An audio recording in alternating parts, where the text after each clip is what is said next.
It's one-on-one with Shady El Nahas. Shady, how you doing? Good, how are you?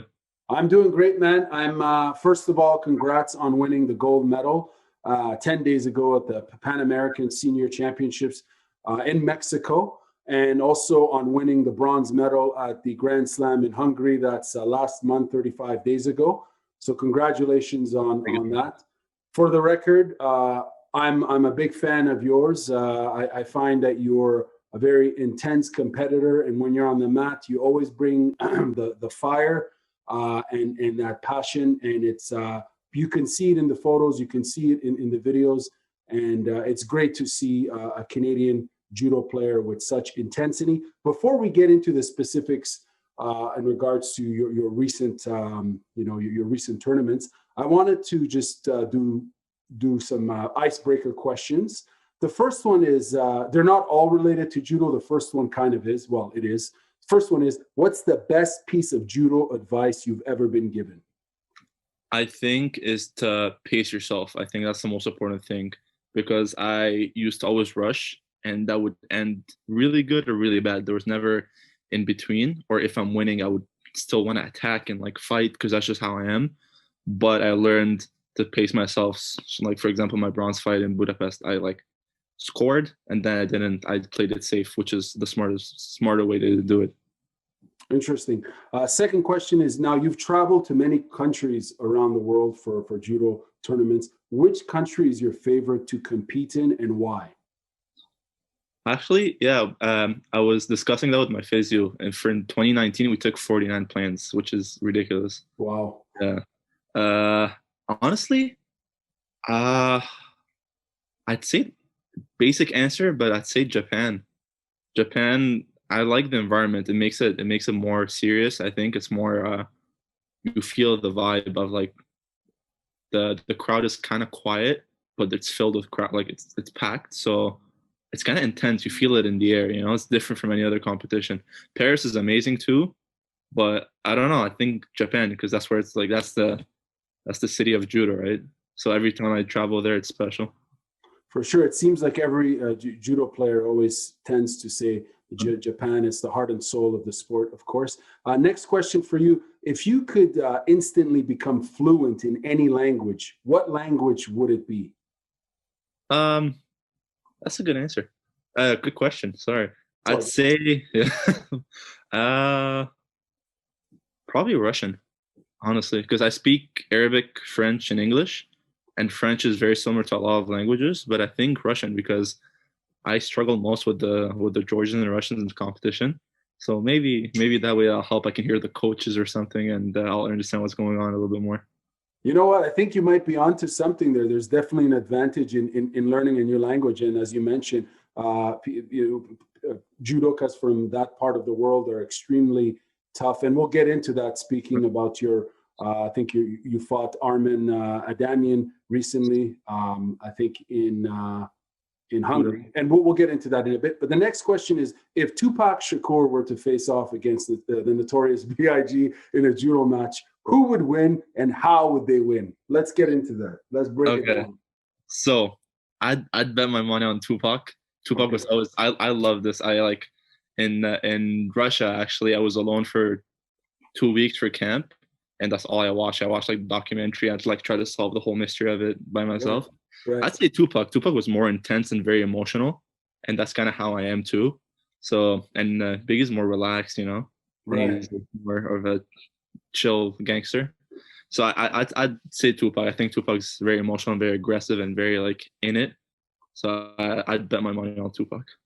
Interesting. How would you describe Tupac as if Tupac was a judoka? What? How would you describe him in terms of his Aggressive. Oh, judo? In yeah, terms of his 100%. judo, yeah. Yeah, very aggressive. Very fights with his emotion more than anything.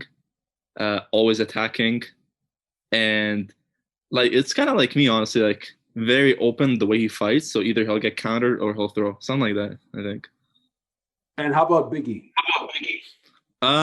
That's a tough one. I'd say Biggie would be more. Give him. He wins in the first 2 minutes of the fight, or he'll Right. gas out. Maybe. Maybe the first 30 seconds, you know. Yeah, I don't know about Biggie, but rest in peace to both hip hop legends.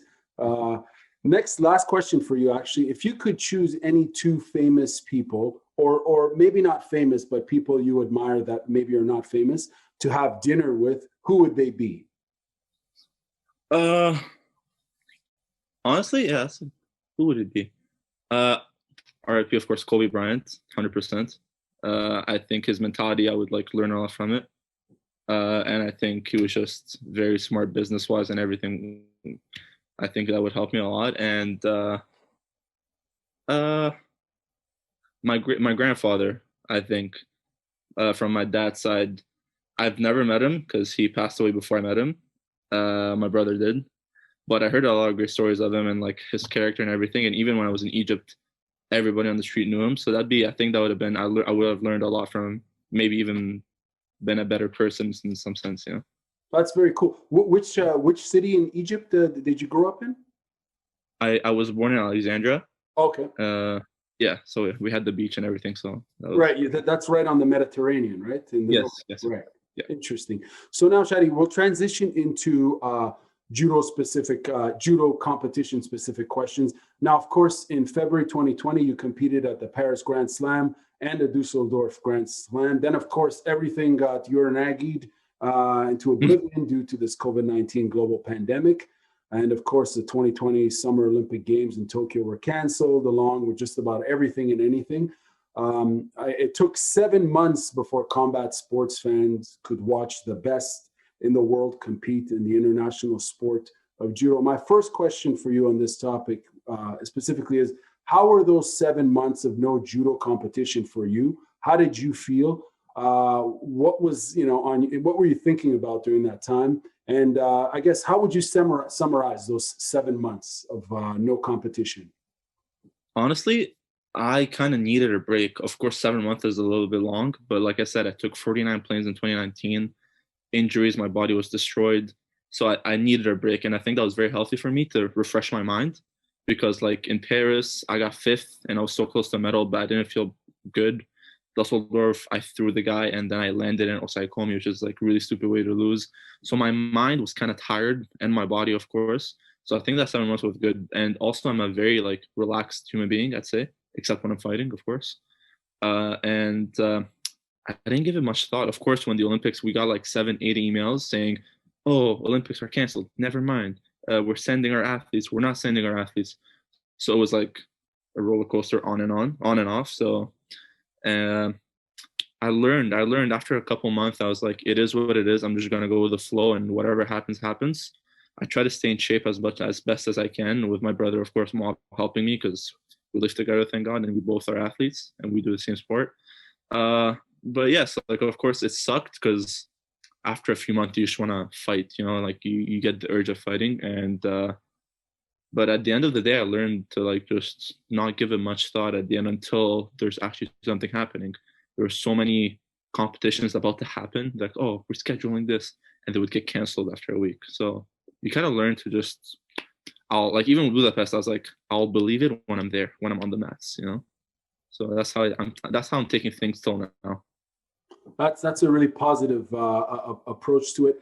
Did in those 7 months, were you ever did you like somewhat lose hope in terms of the probability of getting back on the mats and fighting? Honestly, like I thought we'd be on the mats earlier, because I don't know, I thought in my head, I was like, oh, like this pandemic is gonna get resolved. We're taking the right precautions by quarantining and everything. So I never lost hope, but I was like I don't see the Olympics happening, blah blah blah, and which is what happened. But I wasn't disappointed, honestly, because right now I feel a lot stronger than I felt a year ago. So everything kind of worked out, I guess. Of course, like during the quarantine, I was sad and I was going through stuff outside of judo too. Right. So my mind wasn't there, But now I think I'm like the happiest I've been competing. That's awesome, man. And I think a lot of fight fans are really happy to see judo back, in competition in October. Obviously, Canadian fans are happy to see the national team competing and making the podium. Tell us a bit about your brother. You say you guys live together, you train together. He's also a competitor. Tell us about that dynamic, being siblings in the same sport. I think without him, I would have quit judo 100%. When we first started, I hated the sport, and I would get like my butt kicked all the time, especially by him. So I kind of learned and if he wasn't there, I would have been a completely different fighter. I started off as a righty, and then my brother would beat me up so bad at training that I switched to being a lefty, and I'm a lefty now. And I think that's I think lefties are better because I'm a lefty, in judo. No, honestly, like he was always been there for me. If you watch my fights, you're gonna see me always looking at my coach, then looking at my brother. And I'm always that's always I do at the competitions. I don't look at anybody else. I block everything else. That's always my routine. Look at my coach, look at my brother. And Mohab knows my judo better than anybody, so he's always helping me, and he's always warming up with me. And before every final or every final block, or if I have a fight against somebody strong, I give him a call, and he just tells me what to do. That's really cool, man. I think it's awesome to have a strong sibling who's involved in the sport and giving you that support mentally and also as a training partner. You're 22, you're right? How old is he? He's 24. 2 years Okay, old. so 2-year difference. Okay, Yeah. so that's pretty close in age. Yeah. Now, what's your pre-tournament routine? Is there anything you do to stay focused and energized prior to a tough tournament, like the day of? What do you do generally? Honestly, I always switch my routine because I couldn't find a comfort zone until like last 3 competitions, and yeah, that was bad because every time we'd go somewhere different, there was different stuff, right? So I couldn't do the same routine always, but I found something I can do. I always make weight, everything's good, relax, and then competition days when like I get into my routine. So I have to tie my belt in a specific way. So the IGF emblem has to be facing outside. And I always buy like an energy drink, not energy drink, like Powerade or Gatorade or something, a Coke bottle and water. And I always have to take a sip of Coke, Powerade, water before every fight. Interesting. It's funny. All sorts of people have different routines and different just to get into their zone, and it's interesting to hear yours. Now, like if I were, I'm a fan of this sport, but I'm a fan of other combat sports, as many people are. If it's mixed martial arts, if it's Brazilian Jiu-Jitsu, if it's freestyle or Greco-Roman wrestling, and I'm a huge fan of the sport of judo. And I'm glad to see it back as far as tournaments being available for fans to watch. And if I were to explain the sport in terms of just, usually when you explain the sport, in baseball, you want to show a home run, right? In boxing, you want to show a knockout. If I were to introduce someone to the sport, I'd probably show a highlight reel of your throws. Because they're dynamic, but there's also a lot of emotion. When you throw someone, I was there in Montreal when I felt the entire earth shake when you threw the German competitor there, and the way you reacted. It was there was a lot of passion and a lot of fire. Sometimes you don't see that sort of reaction by all judo players, right? Some are more composed, some are more. They don't sell it. They don't show that emotion for a variety of different reasons. But it's I'm a fan of seeing that raw emotion from competitors. My question for you, I'm just framing this question here. How would you describe your judo philosophically, and what are your strategic considerations that define why and how you fight? What is it in your mind that makes you want to fight? And how would you speak about judo to someone who doesn't know anything about the sport? Well, for me, what motivates me and everything is I want to be the best. I want an Olympic medal. That's been my goal since the London Olympics. I've seen a highlight of the London Olympics. I'm like, wow, I need to win this competition. I need to win the Olympics. And honestly, if I'd explain judo to somebody, I'd say it's more of a will to fight, a will to the will to be a winner. of course, it's complicated. There's a lot of rules, shidos, and everything. But I think the beauty of it is like it takes so much effort to be able to throw or like pin or armbar or choke an opponent that you don't see. Like if you look at somebody, two people fighting, you're like, oh, like yes, they're fighting and everything, but you don't realize how much of a toll it takes to get a good grip to be able to throw. So I'd explain, I'd be like, to just get a good grip is so much like effort. So imagine when you see somebody flying and falling on their back. I think that's beautiful, honestly. Like the aspect of judo is a beautiful concept. And yeah, I think also that like judo, the sport of it is like to be a tamed person, you know, like you don't show your personality as much. But that's just not who I am. I mean, if I in the moment I feel like screaming after I throw somebody, I will. If I feel like doing nothing, I won't do anything. It's just what like kind of takes over me, you know. When I throw somebody a big throw, it kind of took over me. I think there was a lot of stress coming in that competition, and they posted a video, for example, saying, oh, will the Canadian be able to win gold at home? And that stressed me out. That really stressed me out. I was like I need to do good, right? And my family was here, like, so it was a lot stressful. And the German beat me in literally 2 weeks before in China, right?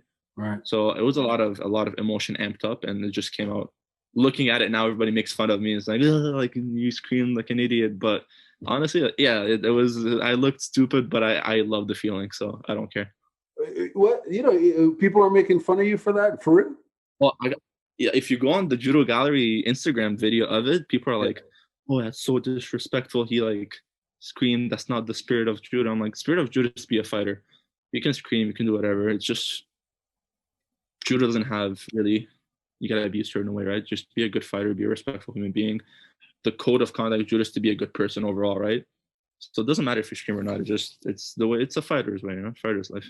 I think from my perspective, those sorts of reaction probably have more relevance to a broader audience because they see someone fighting, they see someone in the thick of competition, giving it their all, and at that moment of victory, erupting with joy, pride, you know, a variety of emotion. And I think fight fans from other sport can see that sort of imagery and relate to it. I wouldn't say it's stupid. I think, if anything, it's showing honest, raw emotion as opposed to maybe an over-tamed, robotic sort of movement. Yeah. But then again, you know, I'm looking at it from a marketing point of view, and the way I see it, I think most people, to be honest, would relate to that. And you know, it's who you are, right? In the fight, you're fighting, you're being yourself, and I don't think. Personally, I don't think there's an issue with it. And I was there in Montreal in watching that fight. And when that happened, I'll tell you, like, that whole place went berserk. Everyone lost their damn mind. I mean, if the camera had panned out to people in the audience, they would have had an equal sort of reaction to you in that moment because it was simply spectacular. So for fight fans, I think overall, you know, keep being yourself, man. I think it's great to see young talent celebrate their hard-earned victories. So we're going to move on now to the Grand Slam in Hungary. This was in October. This was 7 months after you guys were unable to compete. Your first opponent that day, I believe, was a Hungarian named Sombar Veg. I don't know if I'm mispronouncing your name. Sorry about that if I am. You finished the match in 80 seconds. Is there anything significant about that match that you want to talk about? Honestly, I did a left Sionagi, and that was my first left Sionagi in a competition, right? It's like a Morote Sionagi. I did a Ippon Sionagi in Budapest, but a Morote is like very, very weird for a tall person to do that. And it was very unexpected. I didn't plan in my head to do it. It just literally happened. He took my sleeve, and I was kind of blocked because I kind of have issues with lefties, and it just literally, that's the first time I throw without, just it came to me, right? And I was very surprised after I walked off the mat. I was like, did that really just happen? So that was pretty cool. So you didn't plan that of it? It's just no, not at all. I was very surprised how it happened, honestly. And speaking of height, you're 6'3", huh? Yes. And generally most of the competitors, and currently you're ranked number 7. Yes. And most of, I think, are you not the tallest in the minus 100 on generally? I'm quite tall, but not the tallest. I think there's like the Belarusian is 6'6" or something like that, 6'5". Okay. Yeah, so there's a few people taller than me, but I'm one of the tallest, I think. How do you find being a tall fighter generally in that division? Do you find it's advantageous? And for people who are watching who don't know what under 100 kilo would be, under 220 pounds, right? Yeah. So speak to us about height in judo, particularly in that division. Is it advantageous? If so, how? For me, it's advantageous because I like high grip. Of course, I'm going to utilize my height to my advantage, but also it also depends on the style. Like some people prefer fighting taller guys so they can drop under them. But to me, I'm blessed to be tall, thank God. And yeah, I think I use it to my advantage. I don't do a lot of drops. I don't do a lot of really funky stuff. I like just utilize what I have. My judo is pretty simple: high grip or like under to get the ogoshi, and I just pull you towards me. I kind of lift you to my height, so you're kind of on your tippy toes. So it's easier to unbalance you, you know. So that's my mentality when I fight. Or if I do like a coach, sneaky coachy, they don't realize it because I'm so tall. They're like, he'll never do that. So. Interesting. Moving on to your second opponent, it was the Egyptian Ramadan Darwish, and you threw him and pinned him for the finish. What can you highlight from this match? And I think the last time you fought him was in Montreal, I believe.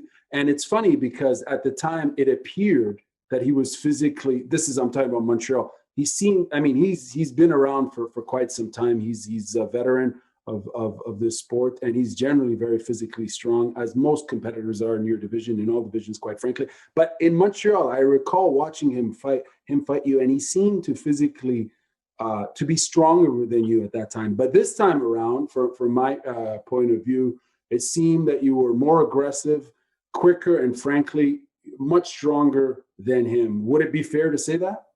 I felt so, yeah. I think that's very true. He beat me in 30 seconds or even less in Montreal. I think it was mostly because I was just stressed. I was very stressed, and wow. So that was stress. That was 100% stress. Yeah. Because you were in your home country. My home country, and like all the pressure and everybody's eyes on me. I kind of folded under pressure, but I think I learned from that, and now I think I perform way better under pressure. Because having him, I honestly had that draw. My draw, I had 3 or 4 guys that already beat me previously, so it was kind of like my revenge bracket, you know. So right, yeah. So it was. I felt the strongest I've ever felt in my life in Budapest. Yeah, and I felt fastest. It was my best. It was the first time I feel 100% in a competition. So I was like, in this particular match, it seemed like you were relentless with your attacks of him. You kind of overwhelmed him. And, the momentum and the confidence was only compounding over time. And he seemed overwhelmed. And I mean, you beat him in a decisive fashion. And, it's interesting because I think he won in Montreal. Did he not make the podium? He got gold. He got gold, right. And I think, and you made the podium as well, right? In Montreal? Yeah, I lost him in the finals, yeah. Yeah. So yes, you fought. Yeah, right. So it was interesting because you heard the Egyptian national anthem as well as, and the Canadian flag was up, which is a very unique sort of situation for someone like yourself who's Canadian, of course, and has Egyptian roots. You were born in Egypt. Well, what's it like being a Canadian of Egyptian of a background, fighting fellow Egyptians? Is there, do you guys talk in the back and say, is there a certain bond, I should say? Yeah, 100%. We're super close. Me and Ramadan are really good friends, and okay. I was singing the national anthem even when I lost the Egyptian. Oh no way, that's hilarious. So we're like, there's no rivalry, there's no pressure. Like, we're really good friends, and whoever is the best man that day was gonna win, and that's how we take it, I think. It's not. Sorry, go ahead. Continue. No. It's like it was like a big change, of course, from switching to Egypt to Canada. But I think I'm finally acclimated and like we're comfortable, and I still hang out with my Egyptian teammates. Well, of course not during COVID, but before COVID happened and everything. So it's a good environment. So we help each other during camps and everything. So it's pretty good. It's cool to see that in judo, that even your competitors, you have a friendly relationship with, and you train with them. I don't think that necessarily you see that in other combat sports, especially on the professional side. The rivalries tend to be over dramatized. both in terms of in order to sell the fight, but some are real rivalries and become way too personal and too dramatic. But anyways, moving on to your next match after beating Mr. Darwish, you went on to fight Arman Adamian. I think you fought him twice this year. I think he's beaten you in both matches, correct? Yes. Sorry to say that. No. But tell us about this match. It was quite the fight. I can say, I mean, your coach and that small crowd was like, there was a small crowd, obviously, because of COVID. You can't have a packed house. But it's fascinating because now that arenas have smaller crowds, you can hear just about everything. You could hear the competitors, the coaches. I mean, before you could, but now you could really intimately hear everything, right? So tell us about this match and, lead us through it from what you recall. I think it's getting progressively better for me against him. I started off in Russia like 2 years ago. I got destroyed, and then every time it got better. And I think during that fight, I rushed myself for 1 second, and he caught me with a Ozeri, so that's a half a point. And then after that, I just controlled the whole fight. But he stayed defensive, of course, because he was winning with a Ozeri. And as the fight went on, I gained more confidence, and I almost got him. I literally carried him on my hip, and then last second, it didn't get it, like it wasn't a score. But I came out that fight. Usually, I'm disappointed. I'm like, oh, I came out that fight proud because honestly, when it matters 100% at the Olympics, I think I'm gonna end up being on the winning side. Yeah. That's awesome, man. And speak to us about like your relationship with your coach, because as you mentioned, you're always looking to your coach in between, and always looking to your brother if he's there as well. Speak to us about your coach. When I first moved to actually that's funny. When I first moved to the National Center, the INS in Montreal, I was a really bad athlete, so I was like a lot to handle, I think. But progressively, he kind of kept bringing me in to like get my stuff together, and that helped me a lot. And since then, every competition, the trust just kept getting better. And then when my former coach Michel Almeida had to leave, he took over, and I think at that point, that's when I was like, okay, 100% trust him. And now he knows my judo. And I think the best thing about him is he's really good at calming me down in a motivational way, So I think our relationship's only going to get better and better from there. Yeah, no, it's awesome to see him on the sidelines coaching. You guys clearly have, it appears like you have a good bond, at least on camera. It seems like that in terms of communicating to your athletes. Moving on now to the repechage match against the Hungarian Szurnyk. I'm sorry, I'm probably mispronouncing. Hungarian names are tough to pronounce. No. But tell us about this particular this match here. Oh, he's a beast. He's really powerful. But since I was a kid, I've always been like, okay, this guy. I think I can beat them once I'm on the IGF circuit, and he was one of them. I was like, he's a beast. He's always been one of the top, right? So I kind of always had this vendetta in my head that I want to fight him, want to beat him. And that happened. I think I did. The way I threw him was very sneaky, and I was like very happy to end up winning that way. So it worked out well. He was very strong the first minute of the fight, but then as the fight went on, I gained more confidence, and I was like, okay, usually the repechage is the hardest fight to win, in my opinion, because mentally you just lost a fight, right? So you're like, oh, he came off a loss. So yeah, honestly, I felt pretty good fighting him. Of course, I almost got caught a couple of times. He choked me, and I kind of almost tore my tongue because my mouth was clenched against my tongue. Wow. And then after I was like, okay, I got out of this. I can't lose now. Like I sacrificed my tongue to not lose, That's awesome. And it's interesting. You said you were targeting these competitors like for years. You said, I can beat this person. And you went on beating them. So that's tell us a little bit. Who else is on that hit list? Well, the current world champion. You hit all of them, or are they all crossed out now? Or?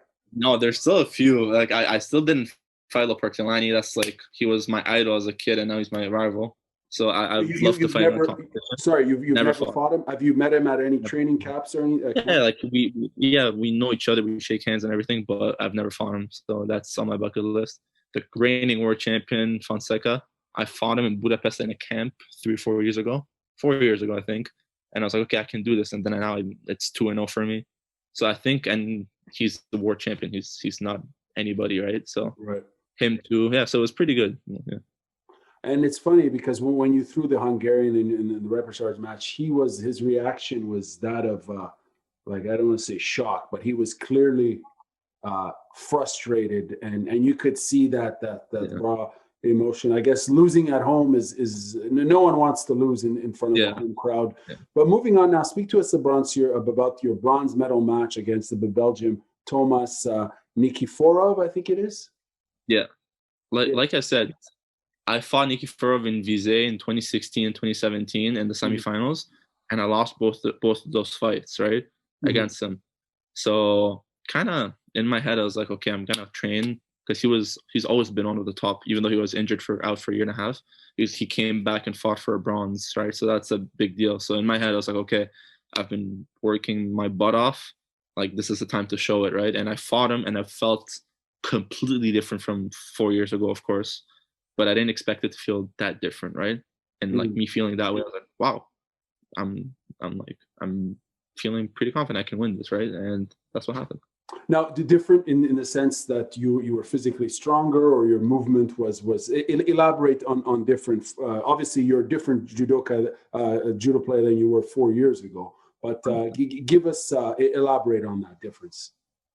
Yeah, like honestly, during the whole competition, the one thing in my head after every fight, I was like, wow, I feel strong. And I've never said that before in a competition. I've always been the physically weaker person, always, any competition. So I had to utilize my speed and everything. So now that I utilize my speed and I feel as strong, maybe even stronger sometimes against people, I was like, thank God the Olympics are postponed. Like, by then I'll be a beast, right? So hopefully. That's interesting. If God willing.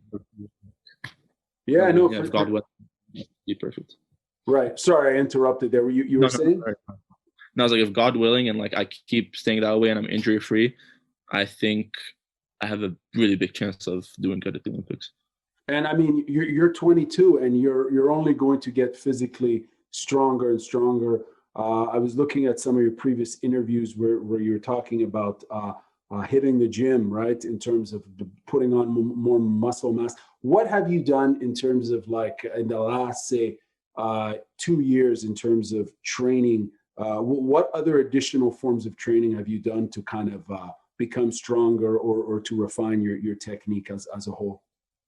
Honestly, being in the gym and training camps. Of course, training camps, you fight the stronger, tougher people and like the top. So that kind of helps. But honestly, like during COVID, I was just in the gym after quarantining, of course, when we were able to like go to the gym and everything. Or when we went to Lethbridge for camp with the team, I was just in the gym, and like Nicolas Thibault, our strength and conditioning coach, and he just gave me a really good program. I've been following it. And in January, I was barely doing like 225 on the bench. Now I do 315. So wow. It's been like a really good progress. Yeah. Jeez, that's nuts. So just summarize the match, the bronze medal match against this competitor here. I think he was injured, right? So he came back from a major injury. But tell us about this match. What happened in this match? How did you beat him? He was on my list of the people I believe that can win that were from the top. Honestly, I felt really confident going into the bronze. The bronze is always like a medal and a check or nothing, so it kind of like sucks. But I felt really good from the first exchange. I was like, okay, I can do this. And always, every competition, I believe I'm gonna win the whole thing. That's just my mentality. And yeah, once I got the Wazari, I was like, okay, I kind of like, because he was up in the air, but I didn't finish it fully, right? In my head, I was like, oh, I really want to try to go for a big throw again. But then I look at my coach, he's like, don't you dare. You know, the look he gives, he's like, don't you freaking dare. It's like, okay. And I just like really held it and controlled the fight. And I was like, okay. Yeah. It was more of a smart tactical fight after I threw him. And then after like the last 2 minutes, I was literally just gripping and moving. I barely did any attacks, which is not me, but now it is. Right. So you're evolving in your approach, right? As any competitor, you're adding more to the game, and obviously listening to your coach. Now, obviously, you won the bronze there. Congratulations. Now, speak to us about the Pan Ams where you captured the gold medal. How was that experience overall? Yeah, I was exhausted after Budapest because we had such a roller coaster of a trip. We're gonna stay 5 weeks abroad and go straight to Pan Ams. but of course that didn't happen because of COVID. So we had to go back, quarantine for 2 weeks. Then I had only 2 trainings of judo. Then I went to Mexico, so I had no trainings for 2 weeks, right? Wow. So I was there, and honestly, last year's Pan Ams, it was easy except like my final fight. So I was going to this one, I was like, okay, like this should be like a little bit harder, but I can do this again. And it was a lot harder because I fought my teammate Kyle, and I fought Florentino, who was 90, but he moved up and he was really strong. And I fought Buzacarini, the Brazilian, which is really strong. Like they're all really good internationally too, right? Mm-hmm. Because usually in Pan Ams, you get a first easy fight, then it's harder, then it's the hardest, right? But this one was hard.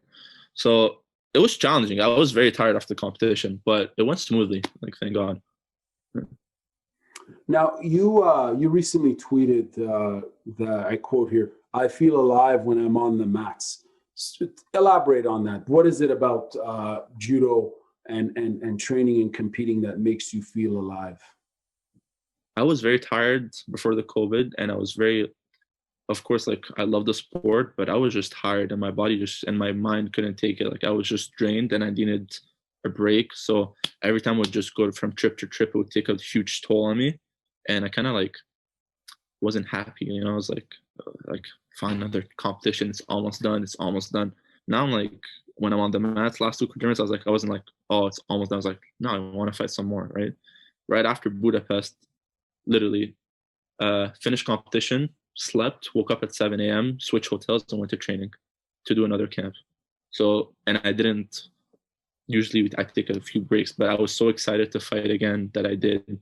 And I think now is like, if you see me at competitions, like middle fights against Adam, and I was like, when I almost threw him, I smiled and I was losing, and I was like, but I'm enjoying myself, right? And I think that was the biggest thing about it, is like, I want to enjoy myself when I'm fighting. I don't want to feel like it's a burden on me.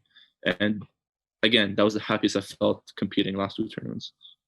That's awesome, man. Personal question: Do you document your how you're feeling? Like, do you write in a sports diary? Oh, you do, yeah. Yeah. I wrote. Yeah, I've been doing that for 2 years now. I'm finishing my 4th journal. Okay. Writing stuff down. So yeah, like I'm not a good person to speak about my feelings or like explain myself and everything. Right. But yeah, I think that's a good way to deal with the stress and, however you're feeling, regardless of being a sport or not. For sure. And do you guys, you have access to sports psychologists, I would imagine? 100%. Yeah, I talked to them. I have a sports psychologist.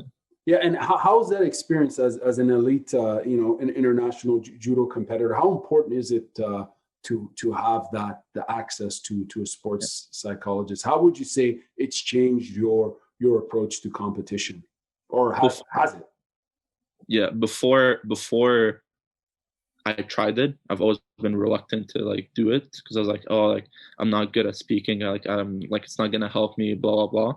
But I've tried it. I've done 4 or 5 I've done 4 or 5 times in like the last year, and yeah, it helped me a lot. Like you realize stuff you don't realize that can help you calm down. And I think the main thing I got is to like control my nerves before competing. Right, I found ways to relax or like stuff to do to keep me distracted or to calm down the nerves or use it in a positive way. And I think that's the best thing as an athlete to do, because you have so much nerves and like there's so much pressure. Like for example, Abe and Maruyama, December 13th, it's like the winner of one fight is going to go to the Olympics. Imagine the stress of that, right? Wow. And I think a sports psychologist will help with that aspect to deal with it and to use it as fuel more than something negative, right? Yeah, I know it's fascinating. I mean, the reality is you guys are competing at the most competitive stage for your sport, and the pressure is always, I would imagine, is always on. And to having access to those professionals, I think really enhances your competitive mind state going into these fights. Now, question for you: do you plan on moving up, because you're in the under 100 kilos and you're 6'3"? You're 22. I'm going to imagine that you're probably, let's say, you probably could gain more weight if you wanted down the road. You're 22. Let's say, like, do you foresee yourself staying in this division or moving up, moving down? What are the plans? Are you thinking about that, or? I like where I'm at. I like the -100 division. I feel like the plus. Well, there's a lot of -100 that move to plus, like Hank Roll and Tutishvili, and are killing it on the scene over there.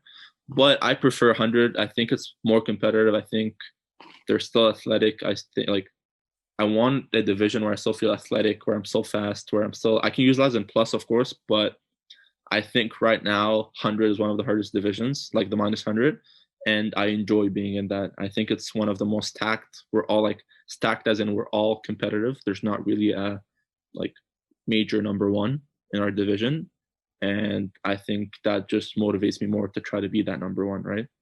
Yeah, it's nuts. I was looking at the list, the top 10 list, and I'm like, holy moly, man. This is just Yeah. it's like stacked. You're right. It's stacked, like it's packed. It's like a pressure Yeah. cooker of extremely driven, tough, and determined fighters. And you're on that list, obviously, number 7. What's next for you? When's your next tournament? I think in January, beginning of January, there's the Masters, and it's the top 36 only fighting. Usually it was the top 16, but because of the Olympic qualification, they're doing the top 36. And those are major points. I think if I medal or win that competition, I'm kind of set. I'm set to stay in the top 8 for the Olympics. Right on. And I just have 2 more questions for you. The question being, the next one being, what's one of the most, I think, you think, what in terms of being an international judo competitor, particularly fighting in Canada, where the sport, of course, is popular, but maybe not as popular as, say, France or even Brazil for that matter. Like, what's it like being an international competitor, traveling all over the world and competing in this sport? What's the number one you think misconception of judo competition at this level that you're at? I think honestly, I think like for any amateur, we're considered amateurs, sport like athletes. I don't think people realize how much of a struggle and how much of grit you need to keep going, right? I don't like it's. I think one of the hardest thing is to win a medal in the Olympics. I was watching even Khabib and Henry Cejudo, which are like Henry Cejudo is a gold medalist in wrestling. They were saying how much harder it is to make the Olympics than it is to win a UFC title, right? So I think people who don't understand the life like of just an Olympic athlete or somebody trying to make the Olympics, how much grit you need to like to have. Of course, we're blessed to be traveling all the time and discovering new stuff, and I thank God every day for this. But at the same time, you need so much mental strength to keep going, right? And I think people that think amateur sports don't think it's like as complicated or as I don't think it's just as appreciated as a pro athlete, of course, because pro athletes like they make it's more of a show where we're just trying to be the best, right? So I think that's the only difference. But I wouldn't change it for anything. I love what I do, and I hope I can keep doing that for a long time.